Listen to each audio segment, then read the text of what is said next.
और सचेत रहकर और उस अनुग्रह की आशा रखो जो यीशु मसीह के प्रकट होने के समय तुम्हें मिलने वाला है। और आज्ञाकारी बालकों की नाई अपनी अज्ञानता की समय की पुरानी अभिलाषाओं के सदृश ना बनो, पर जैसा तुम्हारा बुलाने वाला पवित्र है वैसे ही तुम भी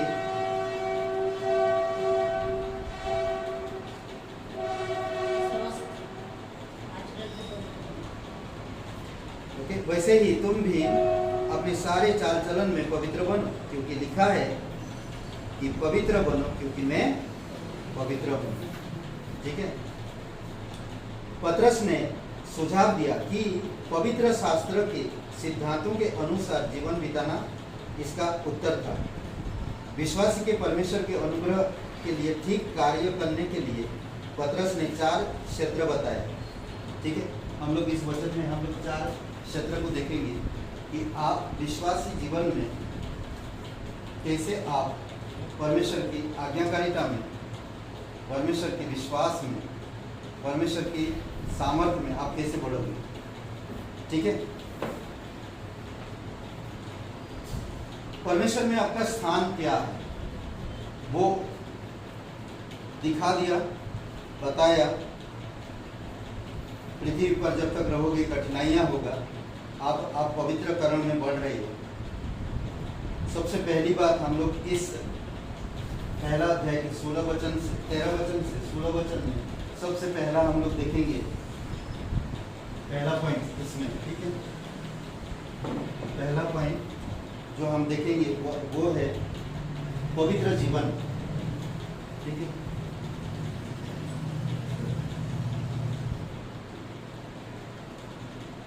पवित्र जीवन।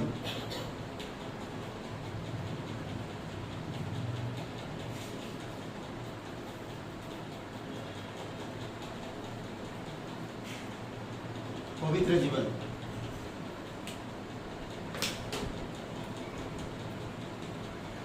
इसमें 4 बातें आपको दे रहा। पवित्रीकरण में 4 बातें जो आपको ध्यान देना। सबसे पहली बात पवित्र जीवन। पवित्र जीवन, पवित्र जीवन में आप देख सकते हैं इसमें जब परमेश्वर पवित्र है तो वे जो उसके नाम के कहलाते हैं, जैसा 16 वचन ना 15 और 16 वचन कहता है, जैसा तुम्हारा बुलाने वाला पवित्र है वैसे ही तुम भी अपने सारे चाल चलन में पवित्र बनो, क्योंकि लिखा है कि पवित्र बनो क्योंकि मैं पवित्र हूँ। जब परमेश्वर पवित्र है तो वे जो उसके नाम के कहलाते हैं, सब कुछ जो वे करते हैं उनमें पवित्रता हो।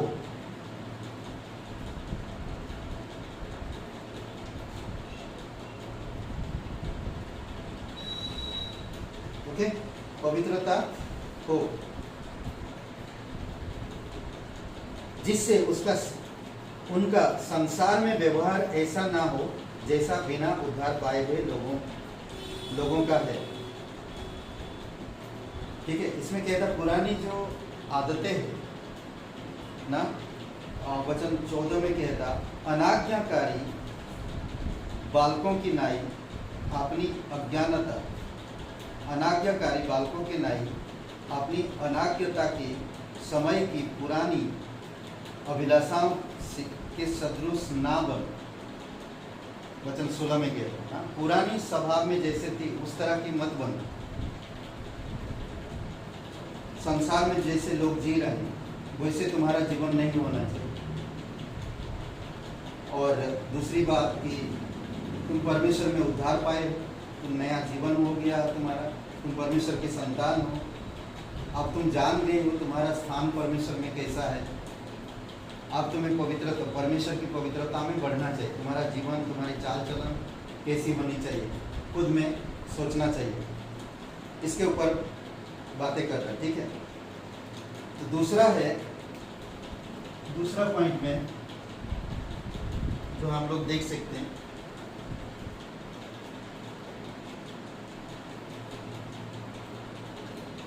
परमेश्वर का भय मानना।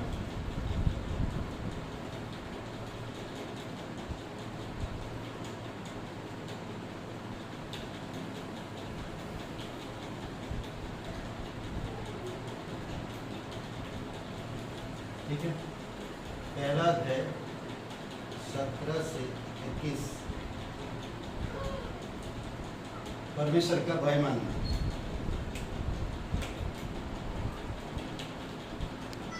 ठीक है,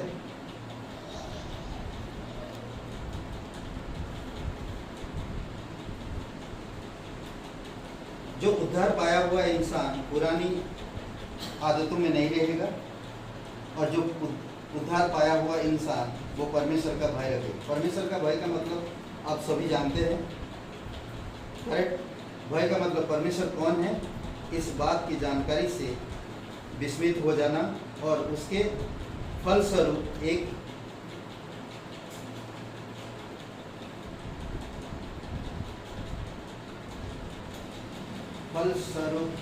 मतलब कि सहयोगता उत्पन्न करना,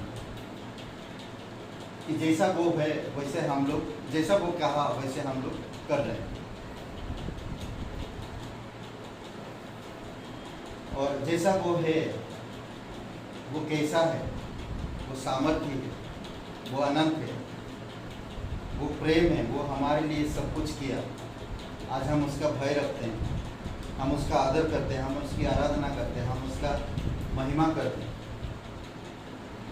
कहीं भी रहे हम उसको, उसका भय रखते हैं, कहीं भी रहे, एकांत में, कलीसिया में, या बाइबल स्कूल में, या हम बाहर कहीं भी रहे, हम उसका भय रखते हैं, आदर करते हैं। ओके, दूसरी बात, इसमें एक विश्वासी को परमेश्वर के भय, आदर योग्य और उसके सामने आज्ञाकारिता का जीवन अपने उद्धार की कीमत जानते हुए बिताना चाहिए। उद्धार का कीमत,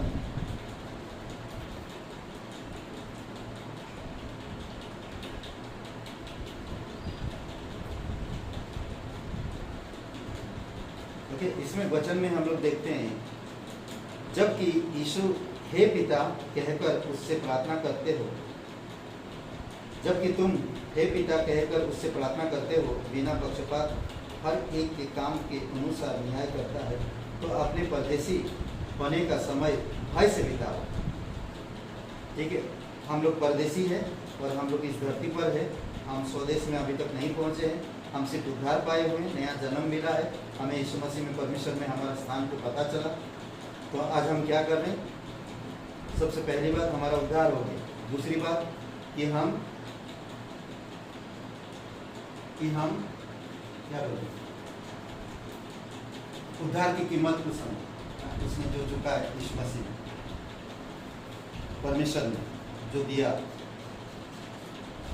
और इसी कारण से हम परमेश्वर का भय रखते हैं। दूसरी बात, परमेश्वर के निर्दोष मेमने के रूप में मसीह का बहाया हुआ बहुमूल्य लहू भय रखने के लिए हमें सिखाता है। वचन 18 में, क्योंकि तुम जानते हो कि तुम्हारा निकम्मा चाल चलन जो बाप दादों से चला आता है, उससे तुम्हारा छुटकारा चांदी सोने अर्थात नाशवान वस्तुओं के द्वारा नहीं हुआ, निर्दोष और निष्कलंक मेमने अर्थात मसीह के बहुमूल्य लहू के द्वारा हुआ। इसका ज्ञान तो जगत की उत्पत्ति के पहले से ही जाना गया था, पर अब इस अंतिम युग में तुम्हारे लिए प्रकट हुआ, जो उसके द्वारा उस परमेश्वर पर विश्वास करते हो, जिसने उसने मरे हुओं में से जिलाया और महिमा दी, कि तुम्हारा विश्वास और आशा परमेश्वर पर हो। अद्भुत है, करेक्ट? तो उसने हमारे लिए बहुमूल्य लहू बहाया, इसीलिए हम उसका भय रखते हैं, हम कीमत चुका नहीं सकते। उसने बहुमूल्य कीमत अपने लहू के द्वारा हमारा छुटकारा दिया। हमारे निकम्मे चाल चलन से हमें मन फिराकर परमेश्वर की पवित्रता में बढ़ना चाहिए, जीवन हमारा पवित्र होना चाहिए। ठीक है, तीसरी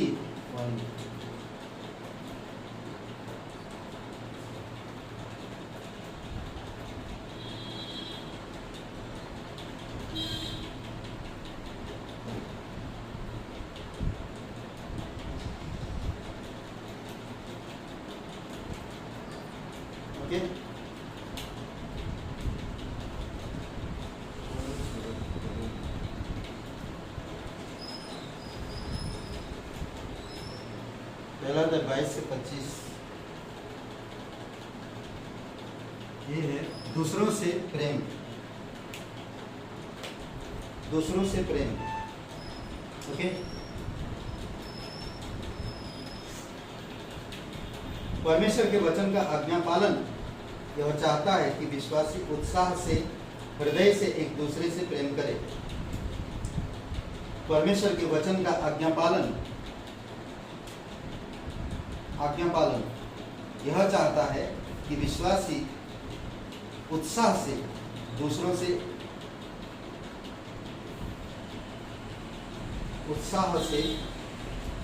हृदय से एक दूसरे से प्रेम करे।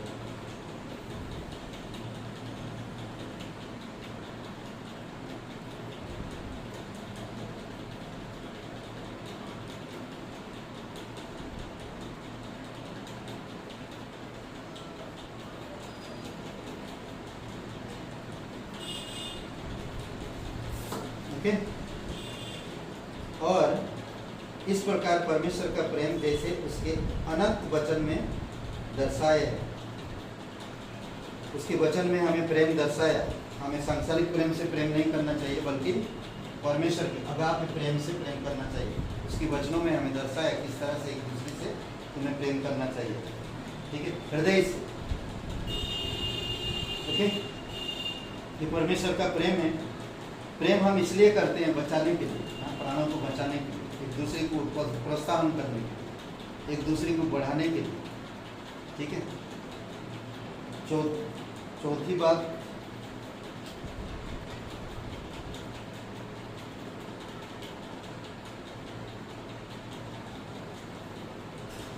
बात, प्रौढ़ता में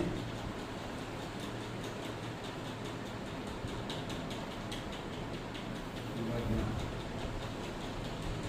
ठीक है। दूसरा अध्याय 1 से 10,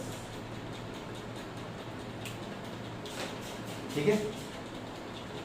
प्रौढ़ता में बढ़ना, दूसरा अध्याय 1 से 10। प्रौढ़ता और एक प्रौढ़ता, ठीक है। प्रौढ़ता का मतलब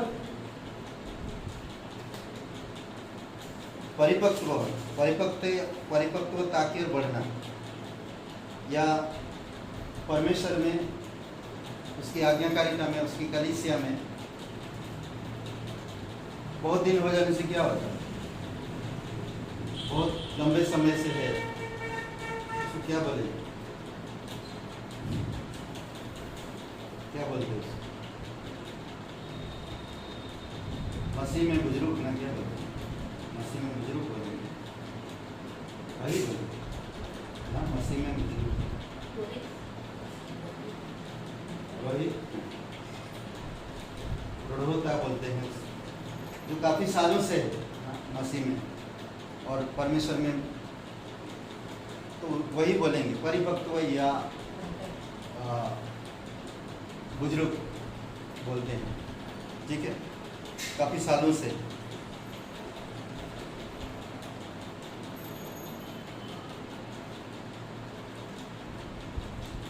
ओके, इसमें 1-2 वचन में मसीह के विकास के लिए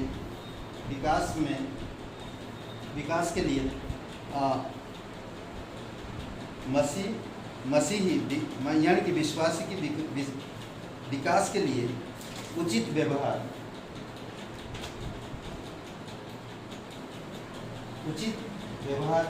उचित आहार 1-2 वचन में, दूसरा अध्याय 1-2 वचन में, ठीक है। क्या कह रहा है, इसीलिए सब प्रकार का भेदभाव और छल और कपट और डाह और बदनामी को दूर करके नई जन्मे हुए बच्चों की नाई निर्बल आत्मिक दूध की लालसा करो, ताकि उसके द्वारा उद्धार पाने के लिए बढ़ते जाओ, ठीक है।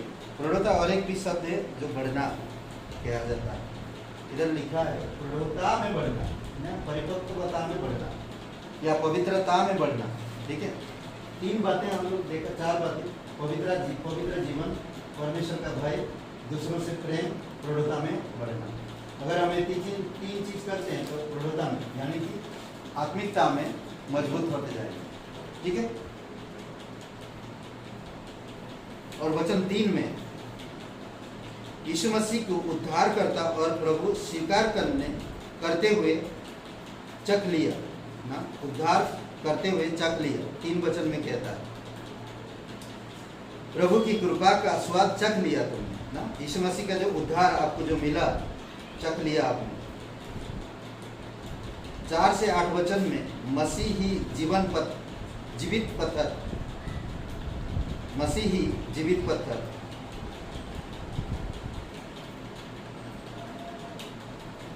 वचन 4 में उसके पास आकर जिसे मनुष्य ने तो निकम्मा ठहराया, परंतु परमेश्वर के निकट चुना हुआ और बहुमूल्य जीविता पत्थर है। ठीक है, फिर कोने के सिरे का पत्थर, कोने का सिरे का पत्थर वचन 6 में।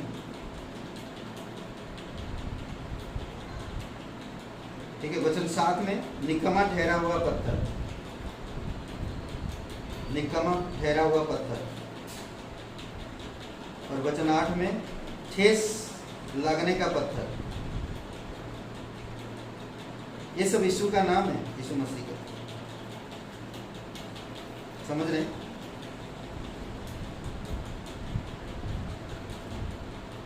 ओके, वचन 5 को पढ़ते हैं। वचन 5 में इस तरह कहता है, तुम भी आप जीवते पत्थरों की नाई आत्मिक घर बनाते जाओ, जिससे याजकों का पवित्र समाज बनकर ऐसे आत्मिक बलिदान चढ़ाओ जो यीशु मसीह के द्वारा परमेश्वर को ग्रहण है। समझ रहे हैं?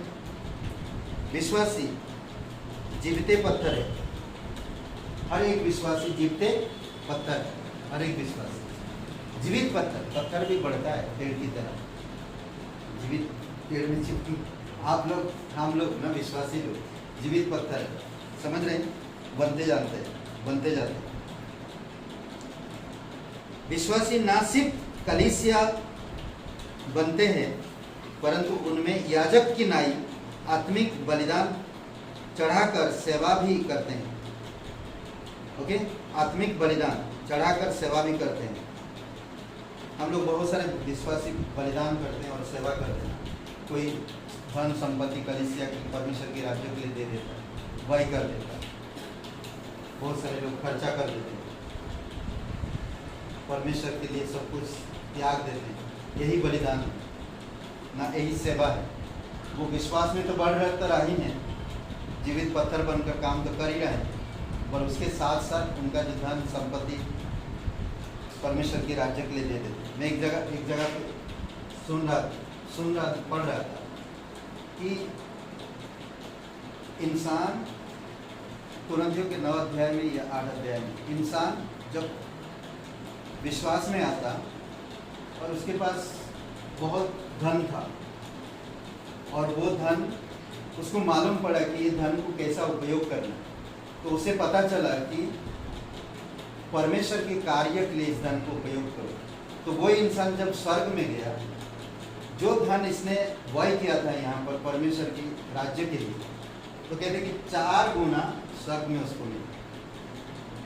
जब स्वर्ग में 4 गुना, तो आप सोचिए कि हम थोड़ा यहाँ पर व्यय की ना, व्यय मतलब जानते खर्च की, किसके लिए? परमेश्वर की राज्य के लिए। तो 4 गुना परमेश्वर मुझे स्वर्ग में दे। अद्भुत है, अद्भुत है। ओके, तो प्रौढ़ता में, ठीक है, वचन 9-10, कलीसिया को इजराइल की आशीषों से मिलती, कलीसिया को इजराइल की आशीषों से मिलती जुलती आशीष प्राप्त है। सिमिलरिटी जिसको कहते हैं। क्या कहता है वचन? देखिए 9 और 10, पर तुम एक चुना हुआ वंश और राजपद अधिकारी, याजकों का समाज और पवित्र लोग और परमेश्वर की नीच प्रजा हो, इसीलिए कि जिसने तुम्हें अंधकार में से अपनी अद्भुत ज्योति में बुलाया है, उसके गुण प्रकट करो। तुम पहले तो कुछ भी नहीं थे, पर अब परमेश्वर के प्रजा हो। तुम पर दया नहीं हुई थी, पर अब तुम पर दया हुई है। सिमिलरिटी, पहले इजराइल पर दया हुआ था, अन्य जातियों पर नहीं हुआ था। आप और मैं जो विश्वास में आए थे, हम अन्य जातियों से आए। इसीलिए कलीसिया को इजराइल की आशीषों से मिलती जुलती आशीष प्राप्त है। यह नया इजराइल नहीं बनती है, ये नया इजराइल नहीं बनता है। मिलती जुलती का मतलब है संभवन, मतलब कि समानता, ठीक है। पहचान नहीं है, समानता, पहचान नहीं, समानता, वैसे हम समानता कर सकते, पर इजराइल नहीं है कलीसिया, ठीक है। इसमें और कुछ बातें मैं समझा देता। अंत में उद्धार परमेश्वर के अनुग्रह को मसीह में बढ़ाता कि आत्मिक, मसीह में प्रौढ़ता, परिपक्व लिख सकते हैं आप। मसीह में प्रौढ़ता की आत्मिक बढ़ती की क्रिया में से देखना चाहिए। अंत में उद्धार में परमेश्वर के अनुग्रह को मसीह में प्रौढ़ता की आत्मिक बढ़ती की क्रिया में से देखना चाहिए।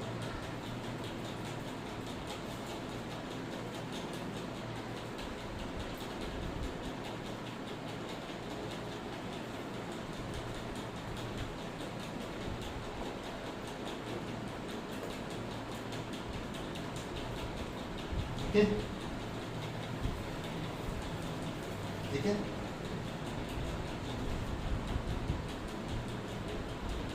विश्वासियों को अपने आप को पाप की प्रवृत्तियों से छुड़ाना, विश्वासियों को अपने आप को पाप की शक्तियों से या प्रवृत्तियों से, शक्तियों से, पाप की शक्तियों से छुड़ाना और परमेश्वर के वचन का भोजन करना। भोजन मतलब खाना, परमेश्वर के वचन को खाना चाहिए, भोजन करना चाहिए।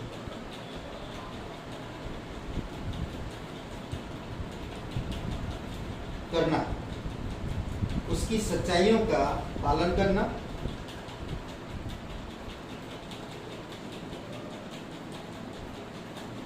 उसकी सच्चाइयों का पालन करना,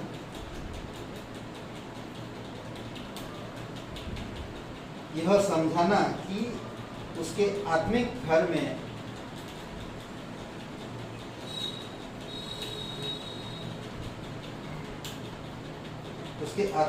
में जीवते पत्थरों के समान वे परमेश्वर के लिए कितने महत्व के हैं। समझाना कि उसके आत्मिक घर में जीवते पत्थरों के समान वे परमेश्वर के लिए कितने महत्व के हैं।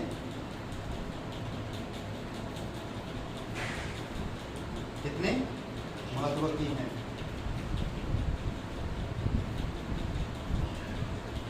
ओके, समझ गए। अब दूसरा अध्याय 11 वचन से तीसरा अध्याय 7 तक हम लोग चलेंगे, ठीक है। ये हटा दें तो लिख लीजिए।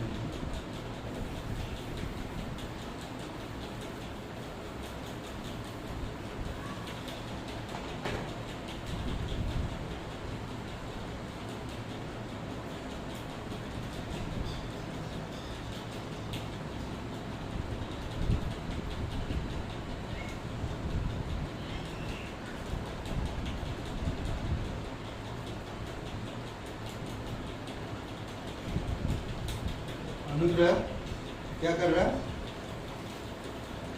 विश्वासी के जीवन में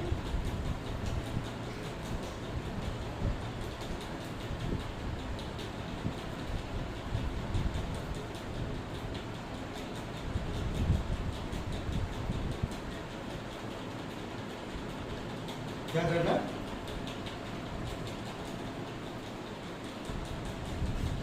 अधीनता लाता है।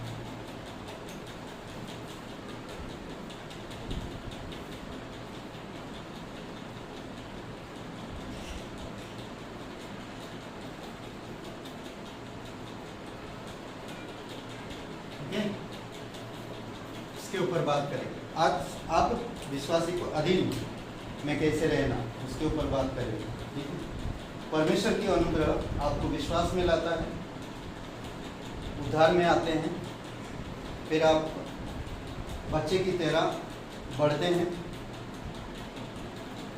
फिर आप पवित्रता में बढ़ते हैं, फिर आप समझ पाते हैं कि हम परमेश्वर की रॉयलिटी हैं। करेक्ट। और अब हम देखेंगे अनुग्रह विश्वासी के जीवन में अधीनता लाता है, कैसे लाता है। ठीक है, विश्वासी जो परमेश्वर के अनुग्रह के लिए ठीक काम करे, जो विश्वासी जो परमेश्वर के अनुग्रह के लिए ठीक काम करे, वे अधीन के जीवन के चार मुख्य क्षेत्र में इसका प्रमाण देंगे।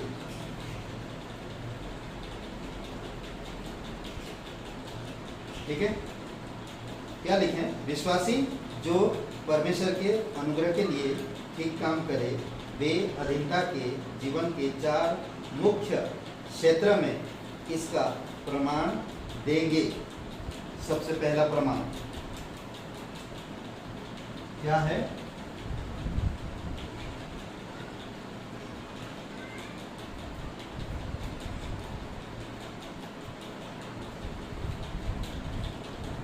आदर्श जीवन।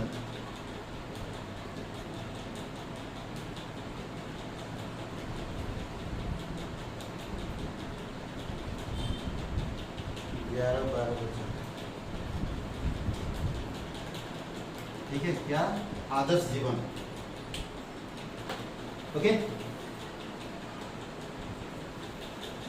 तो इधर से लिख सकते हैं,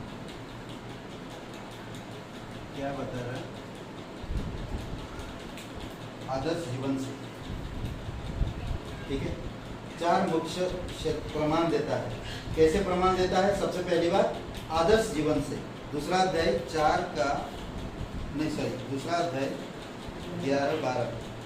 हे प्रिय, मैं तुमसे विनती करता हूँ कि तुम अपने आप को परदेशी और यात्री जानकर उन सांसारिक अभिलाषाओं से जो आत्मा से युद्ध करती है बचे रहो। अन्य जातियों में तुम्हारा चाल चलन भला हो, इसलिए कि जिन जिन बातों में वे तुम्हें कुकर्मी जानकर बदनाम करते हैं वे तुम्हारे भले कामों को देखकर उन्हीं के कारण कृपा दृष्टि के दिन परमेश्वर की महिमा करें। समझ पाए? ओके, और थोड़ा मैं समझा देता हूँ।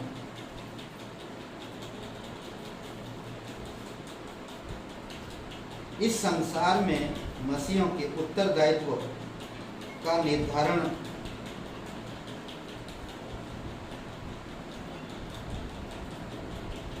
उत्तरदायित्व संसार में आपको कैसे जीवन जीना, आदर्श जीवन, जहाँ कहीं भी रहे, इसमें लाइन ही नहीं दी। ठीक है, जहाँ भी जाए, जहाँ भी रहे, लड़ाई झगड़ा मसीह जीवन में नहीं होनी चाहिए, गाली कोच नहीं होनी चाहिए, रंगेलिया नहीं होनी चाहिए।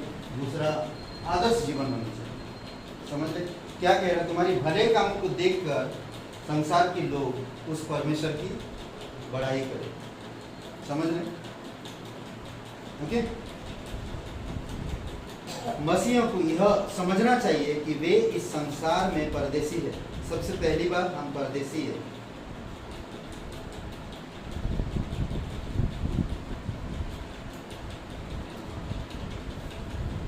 ठीक है, पहली बात हम परदेशी है। दूसरी बात, पाप की अभिलाषाओं को नकारते हैं,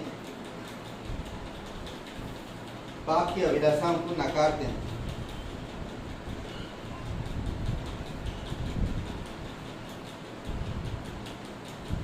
तीसरी बात, ये दो चीज जब हम समझ जाएंगे तो हम तीसरी को कर पाएंगे, अच्छा आदर्श जीवन बिताएंगे।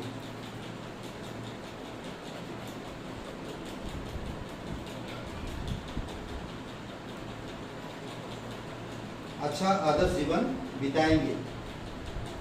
चौथी बात, परमेश्वर की महिमा होगा।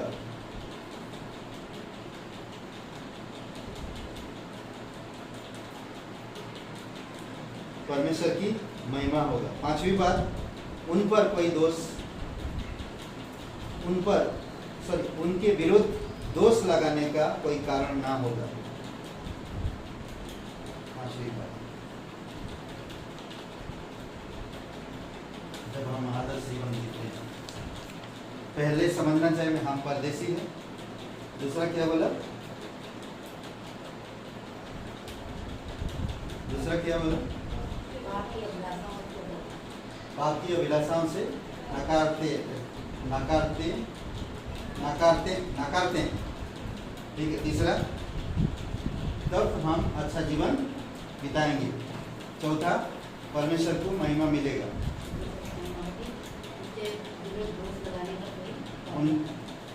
जब ऐसा जीवन वो बिताएगा तो उसके विरुद्ध में कोई दोष लगाने नहीं पाएगा। ठीक है।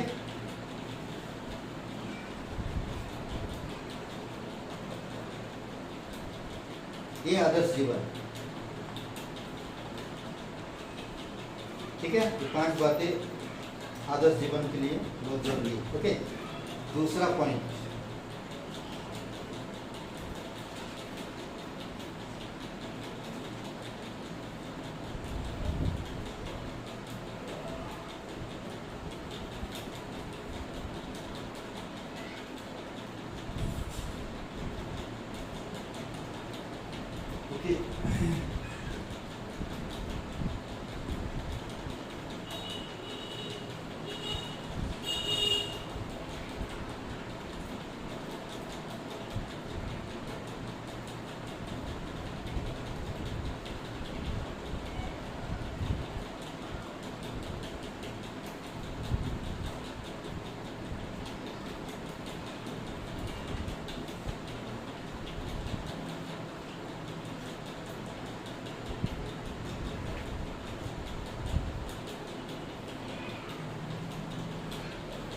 दूसरा 13 से 17, शासन के अधिकारियों के प्रति।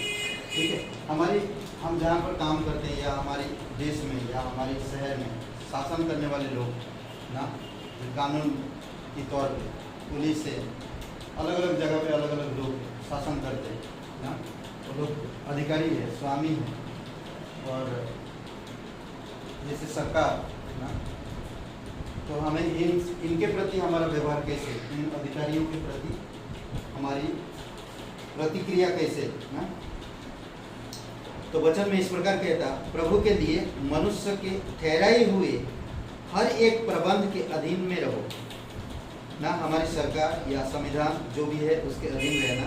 राजा के इसीलिए कि वह सब पर प्रधान है, यानी कि प्रधानमंत्री के बारे में, प्रधानमंत्री की बातें सुनना समझना बहुत जरूरी है।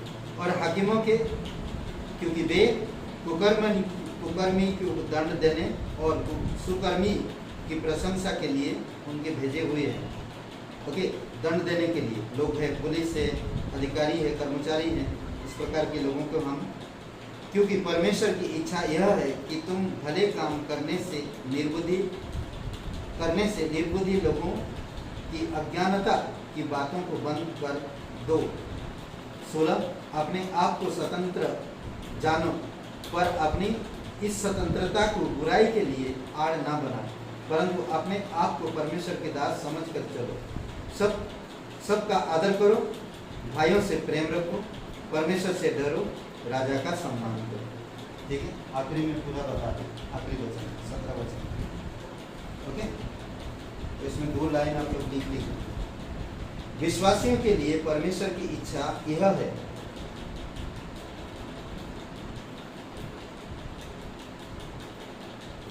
विश्वासियों के लिए परमेश्वर की इच्छा यह है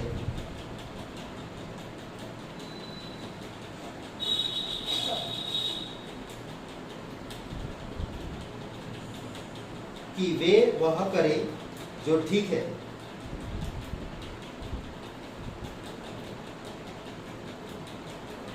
वह करे जो ठीक है, और प्रभु के लिए अपने आप को सब अधिकारी के अधीन रखे।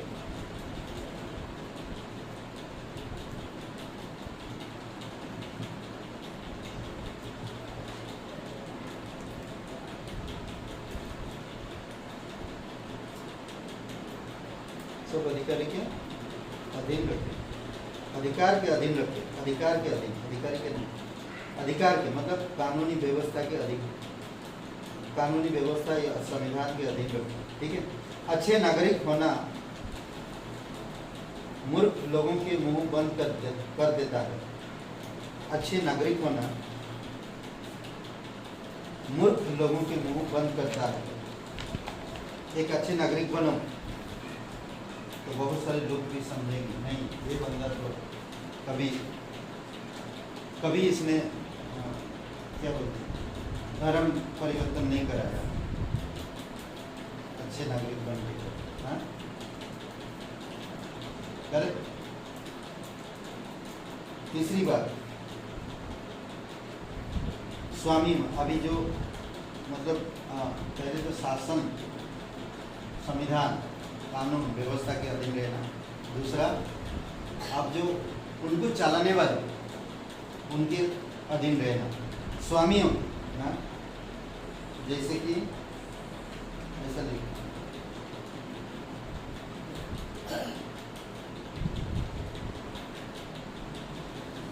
स्वामी मालिक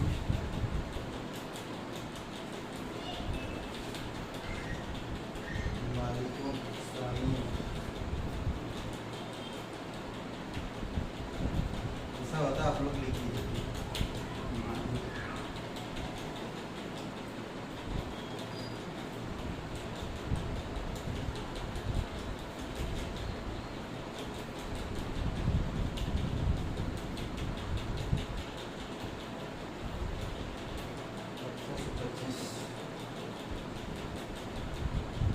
ओके, स्वामियों के प्रति जो आपका बॉस है या पुलिस वाले हैं या प्रधानमंत्री है, राष्ट्रपति है, अधिक बड़े बड़े अधिकारी है, आपकी शहर की डीएम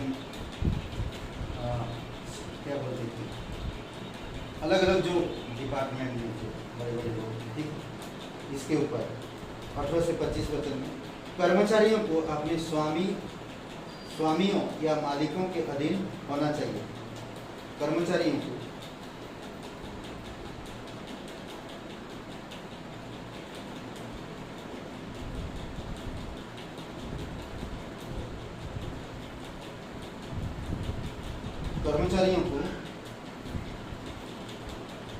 अपने स्वामियों या मालिकों के अधीन होना चाहिए, चाहे वे नम्र या कठोर हो।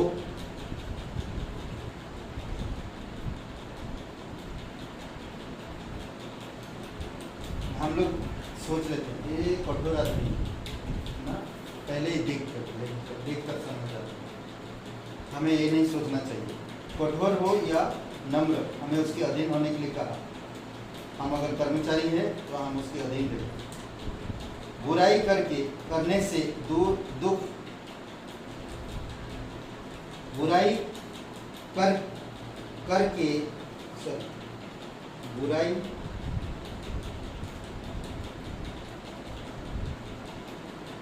करके दुख उठाने से परमेश्वर की महिमा नहीं होती।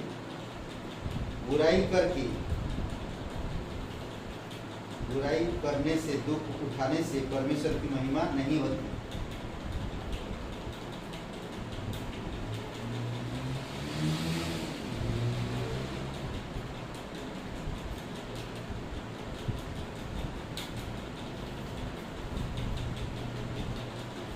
ठीक है, बुराई करके दुख उठाना परमेश्वर की महिमा नहीं होती है, पर भलाई करने के कारण दुख उठाने से परमेश्वर सराहता है।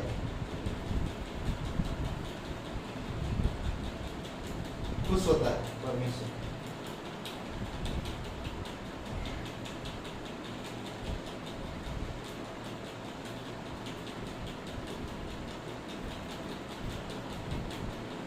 ठीक है, पर भलाई करने के कारण दुख उठाने से परमेश्वर सराहता है। यहाँ पतरस मसीह का श्रेष्ठ उदाहरण काम में लाता, श्रेष्ठ उदाहरण।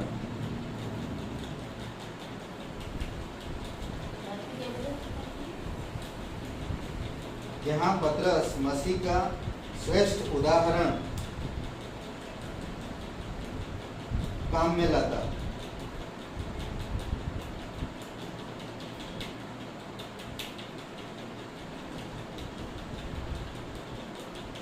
जिसने अन्याय से दुख सहा,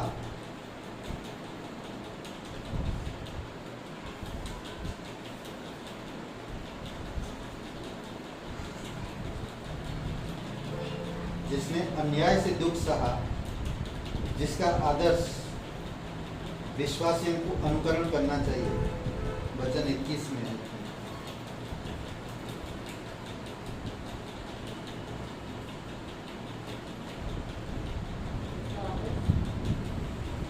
विश्वासियों को अनुकरण करना चाहिए, आदर्श, जिसका आदर्श विश्वासियों को अनुकरण करना चाहिए। ठीक है।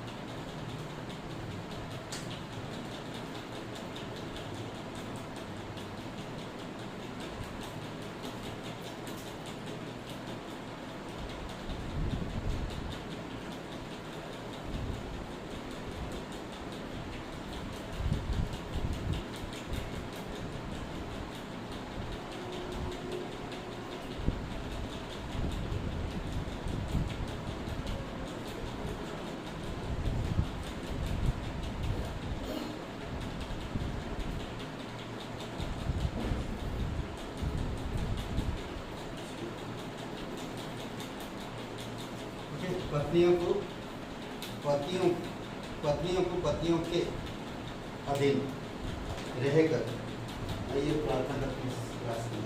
पिता परमेश्वर प्रभु यीशु मसीह हम धन्यवाद देते हैं, यहीं पर हम लिखते हैं प्रभु आने वाली क्लास के लिए धन्यवाद देते हैं। प्रार्थना प्रभु यीशु मसीह के नाम से।